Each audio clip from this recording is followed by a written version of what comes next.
জিন্দাবাদ জিন্দাবাদ জিন্দাবাদ। রক্তরঞ্জিত লাল পতাকা উঠছেই উঠবে। এখন শহীদ বেদিতে পুষ্পার্ঘ্য অর্পণ করে রাজ্য সম্পাদক মণ্ডলীর অন্যতম সদস্য কমরেড মানিক।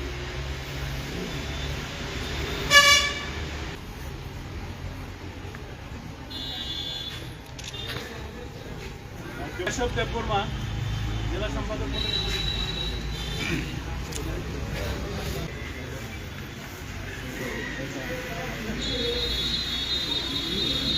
পতাকা উত্তোলন করবেন আমাদের পার্টির রাজ্য সম্পাদক মণ্ডলীর অন্যতম সদস্য comrade Manik. Red salute red salute red salute red salute. জেলা চতুর্থ সম্মেলনে মিলিত হয়েছে। গত সম্মেলনের পরবর্তী সময়ে বিশ্বের বিভিন্ন দেশে দেশে এক মেরু বিশ্ব ব্যবস্থা কায়েমে দুঃস্বপ্নে বিপুল মার্কিন সাম্রাজ্যবাদের বিরুদ্ধে লড়াই করতে গিয়ে শত শত মানুষ শহীদ হয়েছে।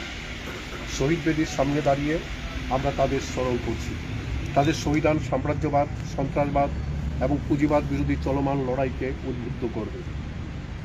সাম্রাজ্যবাদের নিকট আত্মসমর্পণকারী কেন্দ্রের বিজেপির নেতৃত্বাধীন জোট সরকারের প্রতিটি জনবিরোধী পদক্ষেপের বিরুদ্ধে দুর্বার গণ আন্দোলন করতে গিয়ে শোষক শ্রেণী ও তাদের সন্ত্রাসীদের হাতে নিহত হওয়া সংগ্রামী সাথীদের, বিশেষ করে বিজেপি এবং আরএসএসের নৃশংস ও বর্বরোচিত আক্রমণে শহীদ হওয়া শত শত বামপন্থী নেতা কর্মী ও দরদীদের প্রতি আমরা গভীর শোক ও শ্রদ্ধা জানাচ্ছি।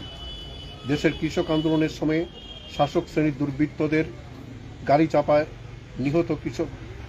দ্বারা গাড়ি চাপায় নিহত কৃষকদের প্রতি গভীর শোক ও শ্রদ্ধা জ্ঞাপন করছি। আমরা স্মরণ করছি যারা জাতীয় সংহতি, ধর্মনিরপেক্ষতা, অধিকার আদায় ও অর্জিত অধিকার সমূহের সুরক্ষার জন্য আপোষহীন লড়াই করতে গিয়ে প্রাণ বিসর্জন দিয়েছে। গত বিধানসভা নির্বাচনের প্রাকলগ্নে বিজেপি আশ্রিত সন্ত্রাসীদের হাতে খুন হওয়া বিশালগড়ের চরিলামের কমরেড শহীদ মিয়াকে, গত ত্রিস্তর পঞ্চায়েত নির্বাচনে, দক্ষিণ ত্রিপুরা জেলা পরিষদ নির্বাচনে বামফ্রন্টের সিপিআইএম প্রার্থী কমরেড বাদল শীল, বিজেপির গুন্ডা বাহিনীর হাতে নিহত কমলপুর মহকুমার শ্রমিক নেতা কমরেড সুকান্ত মল্লিক, টেলিয়ামুড়ার বাগানবাজারের কমরেড দিলীপ শুক্লদাস, বিলুনিয়া মহকুমায় কমরেড অমৃত ত্রিপুরা, ধর্মনগর মহকুমায় কমরেড দুলু দেবকে, বিজেপির ঘাতক বাহিনীর হাতে পরিকল্পিতভাবে নিহত উদয়পুরের শিক্ষক অভিজিৎ দেকে। আমরা স্মরণ করছি পশ্চিম